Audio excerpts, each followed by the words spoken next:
एक सद्भावना भरा शहर है जिसे देश ही नहीं विदेश में भी जाना जाता है। शेरशाह की नगरी से विश्वविख्यात यह शहर सद्भावना का प्रतीक माना जाता है, जहां हिंदू मुस्लिम सिख ईसाई आपस में है भाई भाई का मंजर देखने को मिलता है। ये बात राजद युवा के जिला अध्यक्ष जितेंद्र नटराज ने कहा। उन्होंने कहा कि इस शहर में बहुत शांति प्रिय लोग रहते हैं जो आपस में तालमेल के साथ खुशी खुशी रहना पसंद करते हैं, लेकिन ये खुशियाँ कुछ लोगों को रास नहीं आ रही है और वे शहर के माहौल को नापाक करना व अशांति फैलाना चाहते हैं, जिससे हम जैसे लोग या हमारे जैसा विचार रखने वाले तमाम लोग सफल नहीं होने देंगे। उन्होंने कहा कि सासाराम शहर को जिसने भी अशांति फैलाने की कोशिश किया वे जेल के सलाखों के पीछे है।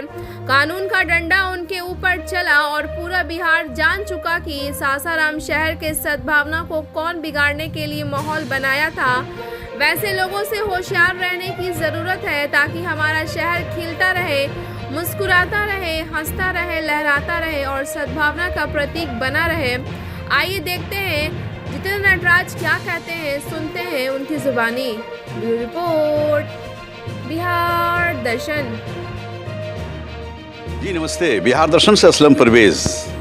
मैं अभी राजद के उस शख्सियत से मिलाना चाहता हूँ, उस इंसान से मिलाना चाहता हूँ जो नाम के मोहताज नहीं है। आप जानते हैं कि अभी बिहार में महागठबंधन की सरकार है जिसमें जेडीयू और राजद, कांग्रेस और भी पार्टियां मिली हुई हैं और मिलकर सरकार चला रही हैं, बहुत अच्छे ढंग से चला रही हैं। लेकिन इन दिनों सासाराम शहर में आप देख रहे हैं कि दंगा फसाद की वारदात हो चुकी है। काफ़ी लोग सहमे हुए थे, डरे हुए थे, बहुत सारे लोग जेल के सलाखों के पीछे भी गए हैं और जाहिर सी चीज़ है कि जो भी दंगाई हैं ज़िला प्रशासन ने उनके साथ काफ़ी बेहतर सलूक करते हुए ये साबित किया है कि जो भी गलत करेगा मैं उन्हें जेल की सलाखों के पीछे डालूंगा। इसलिए आइए मैं आप लोगों को इस टॉपिक पे ये जानकारी देना चाहता हूँ कि एक पार्टी राजद की पार्टी है और उसके ज़िला अध्यक्ष है जिनका नाम जितेंद्र नटराज है। जितेंद्र नटराज से मैं जानना चाहूँगा कि आपकी सरकार है और आपकी सरकार जिस तरह से बिहार शरीफ में दंगा हुआ, सासाराम में दंगा हुआ, कई जगह दंगा करने वाले माहौल को भी बनाया गया, लेकिन किस तरह से ये दंगा को रोका गया ये जितेंद्र नटराज जी के ज़ुबानी मैं आपको सुना रहा हूँ। मैं ये भी आपको बताऊँगा कि जिस तरह से सेकुलर पार्टी कहलाती है राजद, बावजूद उसके आपकी सरकार में अगर दंगा होता है तो कसूरवार कौन है और आपका कहना क्या है।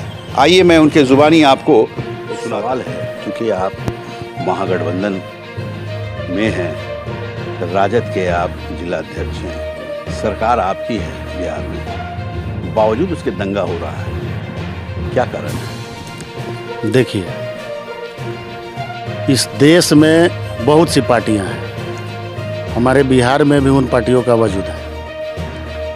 कुछ पार्टियों का ये कहिए कि विरासत में है, जैसे हम सेकुलर हैं, राजद मेरा सेकुलर है, हम सभी समाज सभी धर्मों को लेकर चलना चाहते हैं। कुछ पार्टियों का ये नीति रहता है कि समाज में विद्वेष फैलाया जाए, वही उनकी पूंजी है। वो चाहते हैं कि समाज में जब विद्वेष होगा तो एक ग्रुप हमारे साथ रहेगा, उसी पर उनकी राजनीति है। उन्हीं लोगों के द्वारा इस तरह का माहौल बिगाड़ा जाता है और दंगा के रूप में हिंदू मुसलमानों को लड़ाकर और इस तरह का माहौल बनाया जाता है। तो ये जो दंगा होता है इसमें जो कार्य करने वाले लोग हैं उनके बारे में तो बता रहे हैं आप कि उन लोगों का मैनिफेस्टो ही है, उन लोगों की विचारी है, सोची है। तो महागठबंधन के लोग वैसे पीरियड में कहाँ नजर आते हैं? देखिए, महागठबंधन के लोग भी नज़र आते हैं। सासाराम की ही बात मैं आपको बता दे रहा हूँ कि हम लोग सासाराम के निवासी हैं। जब ये दंगा की बात आई, पूरे विधायक थी सासाराम के सदर विधायक के साथ हम लोगों ने डीएम और एसपी के साथ एक मीटिंग भी हुआ।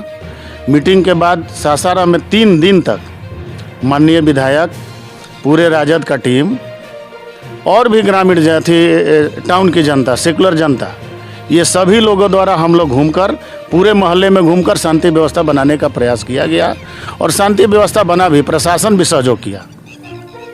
लेकिन जो दंगाइयों का चाहते हैं कि मामला शांत न हो, ये मामला गर्म रहे, कि हमारी राजनीति चलती रहे। लेकिन महागठबंधन की सरकार, उनको ये बात समझना चाहिए कि बिहार में उनकी मंसूबा काम नहीं करेगी। यहाँ महागठबंधन की सरकार है और आज देख रहे हैं आप कि जितने दंगाई हैं, चाहे कोई हो, हिंदू हो, मुसलमान हो, चाहे कोई हो, प्रशासन द्वारा सरकार का ऐसा, महागठबंधन सरकार का ऐसा निर्देश है, हमारे नेता तेजस्वी जी, हमारे नेता नीतीश जी, माननीय मुख्यमंत्री, माननीय उप मुख्यमंत्री द्वारा ये निर्देश दिया गया है, कोई भी हो, जो भी दंगा में शामिल होगा, जो भी माहौल को खराब करने में शामिल होगा, सब पर कार्रवाई हो। और आप देख रहे हैं कि यहाँ बड़े से बड़े नेता लोगों को आज जेल के सलाखों के पीछे भेजा जा रहा है। ये चिन्हित हो गया है। पूर्व विधायक जवाहर प्रसाद भी जेल चले गए। क्यों नहीं जाएंगे? पूर्व विधायक का वर्तमान विधायक भी अगर शामिल रहेंगे तो जाएंगे, इसलिए कि सरकार की नीति है कि हमारे यहाँ आपकी मंसूबा काम नहीं करेगा। आप जो धर्म में लड़ाते हैं, लोगों में लड़ाकर अपनी राजनीति सीखना चाहते हैं, ये बिहार में नहीं चलेगा। और मैं बता दूं, आने वाले समय में इनकी जो मंशा है, ये देश से भी हटने जा रहे हैं। देश में भी इनकी सरकार हटेगी। 2024 में ये सरकार में नहीं रहेंगे, इसलिए कि इन्होंने समाज में इस तरह का द्वेष फैला दिया है। धर्म से धर्म को लड़ाता है लोग, जात से जात को लोग लड़ाता है।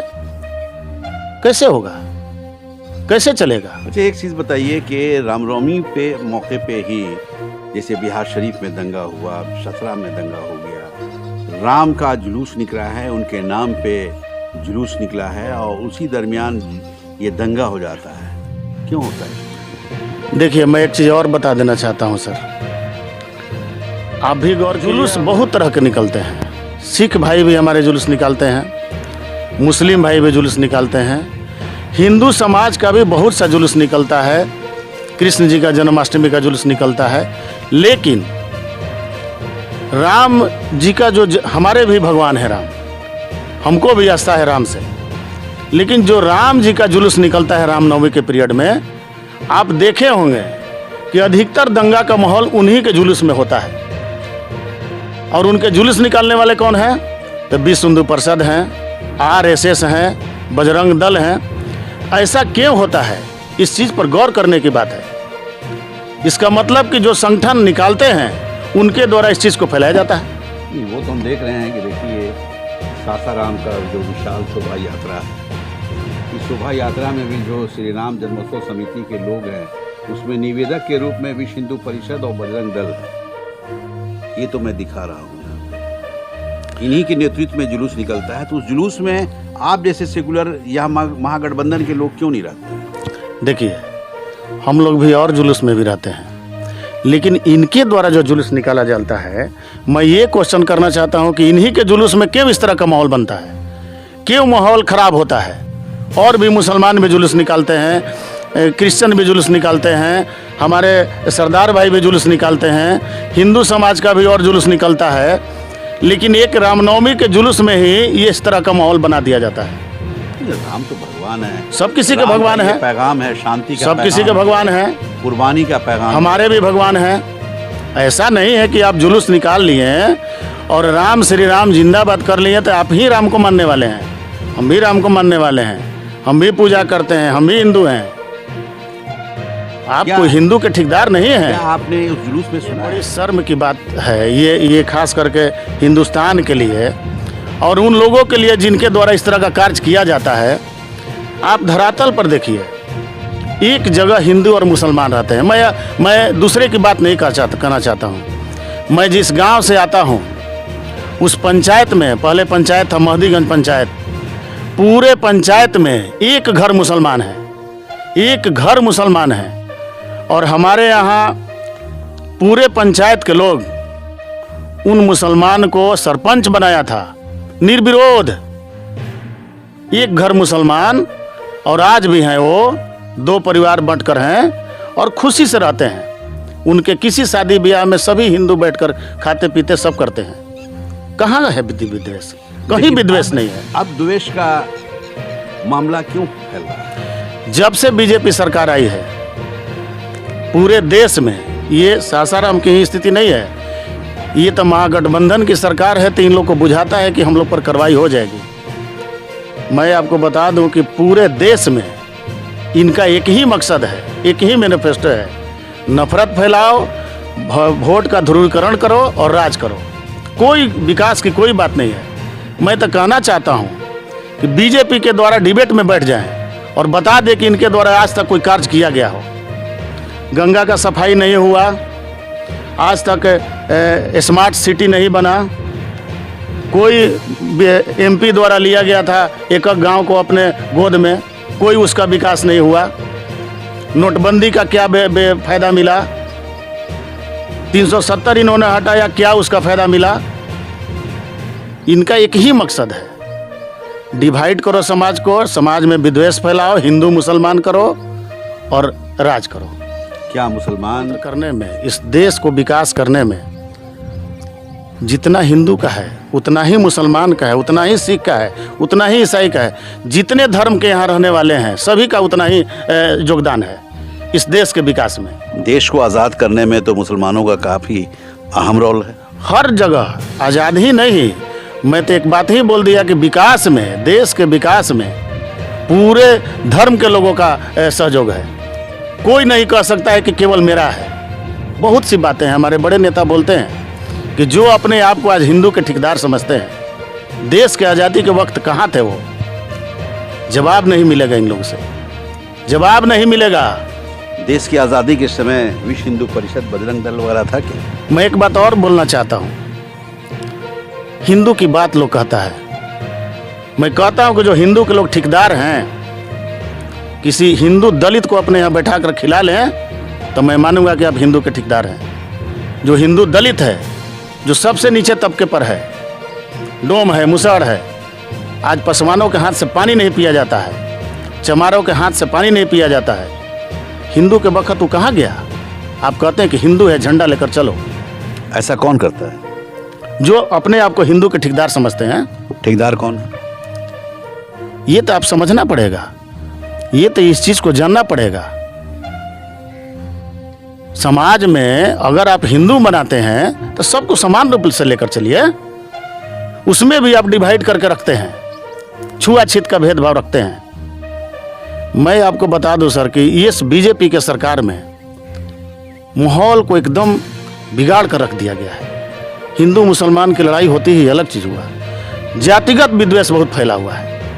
हम लोग देखते हैं फलाना लिया गया है बीजेपी की सरकार में। अच्छा, एक चीज़ ये बताइए कि अभी संविधान पर भी उंगली उठाया जा रहा है, क्या ये सही है? देखिए, बीजेपी शुद्ध रूप से विश्व हिंदू परिषद है और विश्व हिंदू परिषद बोलती है, उसके मैनिफेस्टो में है कि हमारी सरकार बनेगी तो हम मनुस्मृति लागू करेंगे।